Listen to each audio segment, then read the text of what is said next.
So the issue we're having here is kind of a common issue. There is supposed to be on the front of this right here, not clutch master cylinder is supposed to just like slide in there and turn and lock in place, and that plastic part breaks out. I'm not going to take that dash out and put a plastic piece back in there. You can do whatever you want to do. Okay, so we've got this piece on here and I've put notches in it so that it'll fit up on there all the way up against that. Alright, so up here, here's our piece. This piece can fit right down in there, and we can turn that if we need to, and then this piece fit right inside that. Alright, got it all in there. Alright guys, welcome back. Got this GMC 3500 back in the shop this morning. It's one we rebuilt that NV 4500 transmission on here a while back. You can go back and check out those videos. There's a few videos on it. And got a problem with the clutch master cylinder. Let me bring in here and I'll show you what the deal is with this. So the issue we're having here is kind of a common issue. Down here on the firewall, you can see that hole there. That's there is supposed to be on the front of this right here, and I have took a little sander Dremel tool here and cut this down and ground it down.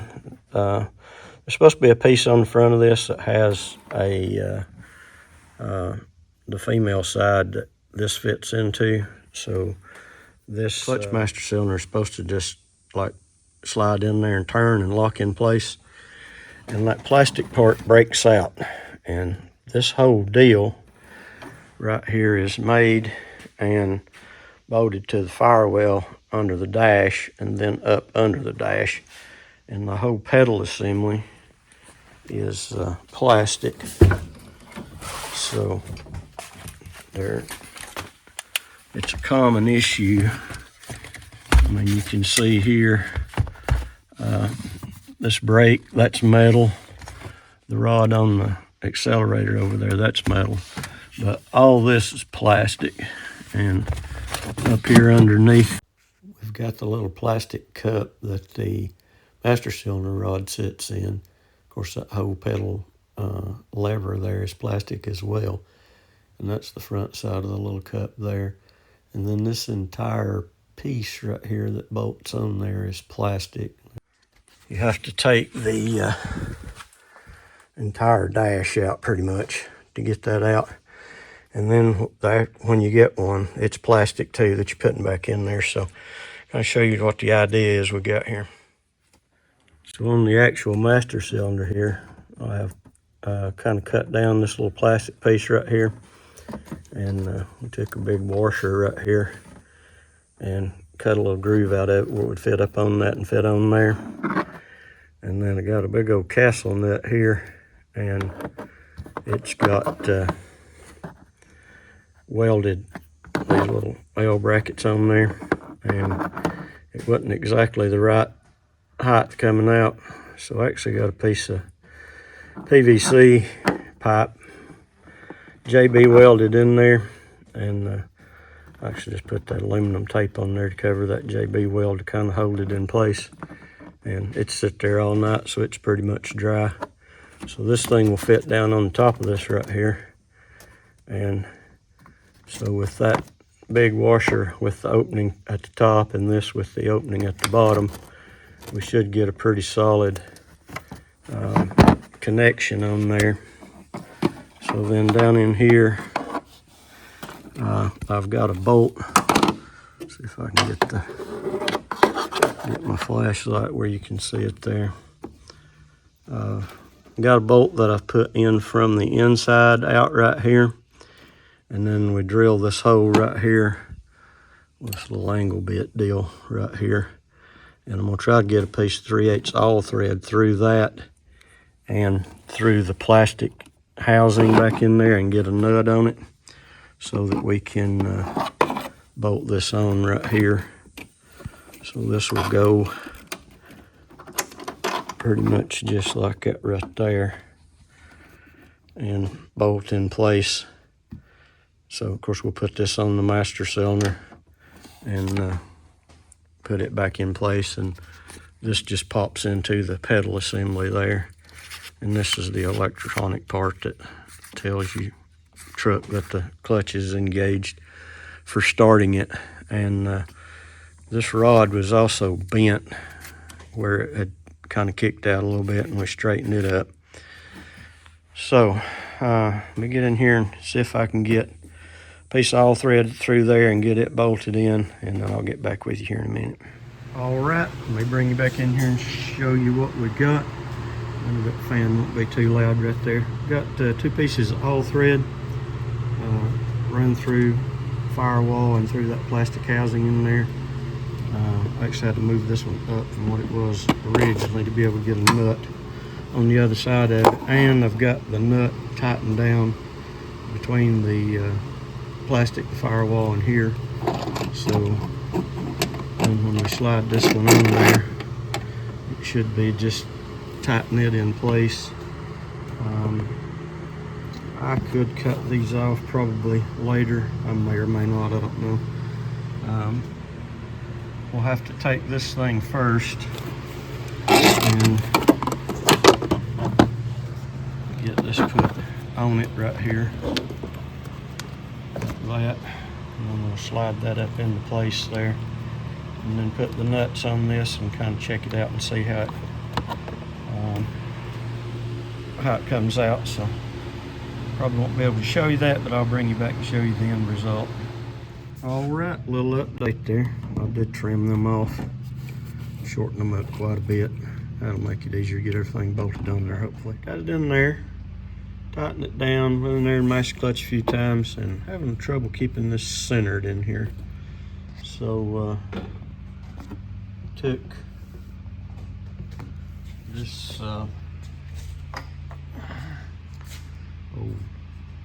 thermostat that we just put on that Ford the other day, and cut a piece off of that neck right there, and I'm gonna snap that right down on there.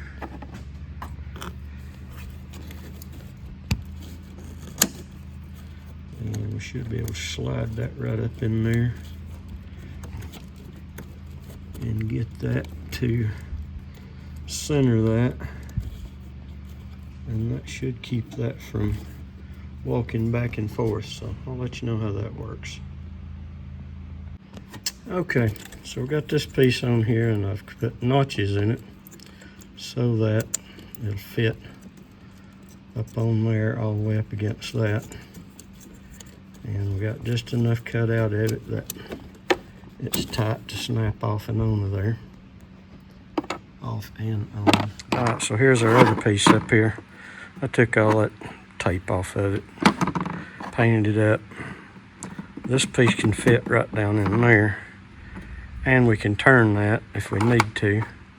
And then this piece fit right inside that. And so now she's snug as all get out. I don't think that'll snap on there with all that put together. So I think we can put this on there, get it bolted up, slide that centerpiece in there, turn it wherever we want to, and then put this one in there. So we'll see how that works out. All right, see if I can get you set up here. And I got that piece set on there, just not tightened down all the way yet. So we'll pop that on, see if we can find our little, yep, that ain't gonna work. I'm gonna need this one on here first. About par for the course, ain't it?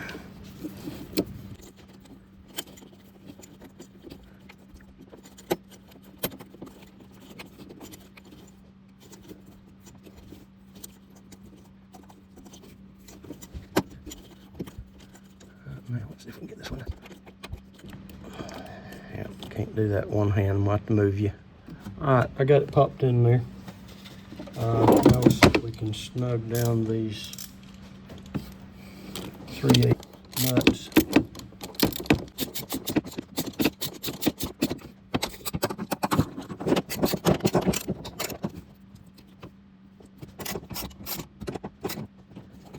All right, got it all in there. I went ahead and, of course, put the big washer on here, double nutted that and got it tightened down and locked into it both sides.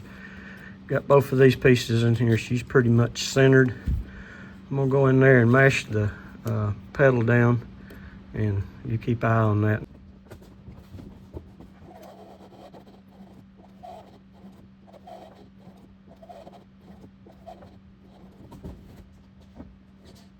Of course, it ain't running, but it feels real good in there on the pedal. All right, so it's the next day, and went ahead and took that service truck back. So my boy brought it over on Monday afternoon, dropped it off, and worked on it yesterday. And he was on shift at the fire hall, and so he uses it as a service truck when he's not at the fire hall, and runs Dalton Whitfield Mechanical. So took it for a test drive. The thing works good, even though we got that little bit of flex on it. So I was just going to show you a couple of things, and we may do this later ourselves. That square washer, we put that on there. This is a lot thicker than what the regular washer is that's on there. And this is a flat L, but you can get the straight pieces. Like you could put that on there where that bolt is and get that over closer to where that 90 is. And that would snug that up a little bit. Or you can also get a regular 90, you know, this is flat, so if you had a 90 like this and welded that on that castle nut, this is way thicker than that puny stuff that we had there. So, I mean, I had these laying around here, and this is kind of an afterthought. And so if you're making one, like you can run by Home Depot or whatever and pick up one of them 90s, and or you may have one at your shop, I don't know. Usually I have a bunch of junk like this left over from projects, different stuff that you're working on, you know what I mean? So we just kind of made that out of scrap, and pretty much got him back on the road in one day. He dropped the truck off on one day. He's going on shift the next day, and so then the next day, well, like I said, I took his truck back to the fire hall, and he took my Toyota, and I picked it up and brought it back. So got him back on the road. Appreciate you guys watching. Hope you learned something. I know that's a little bit of a hack, but got the truck back on the road. And, you know, in the future, if we need to address it, we will. If we could fab, I'm not going to take that dash out. I'm not going to take that dash out and put a plastic piece back in there. You can do whatever you want to do. If you could fabricate one that's made out of metal, and you saw how much pressure was on that master cylinder when you're mashing that foot pedal, so that thing being locked into plastic, it's just a matter of time it's going to break. To me, too much work, take all that out, put another piece of plastic in there that's going to break again. So with that mounted metal to the firewall there, it's a lot sturdier, I think, than it was before. Even though you can still see some flex on it, I think we can sturdy up, make that idea a little bit better if we need to. My neighbor's got a 2002 truck over here, and his is bolted straight to the firewall, and that's a way better setup for us, I'm concerned. So anyway, thanks again for watching. Like, subscribe, share, and we'll catch you on the next one. Future videos, we're going to try to get back on the road tractor here before long.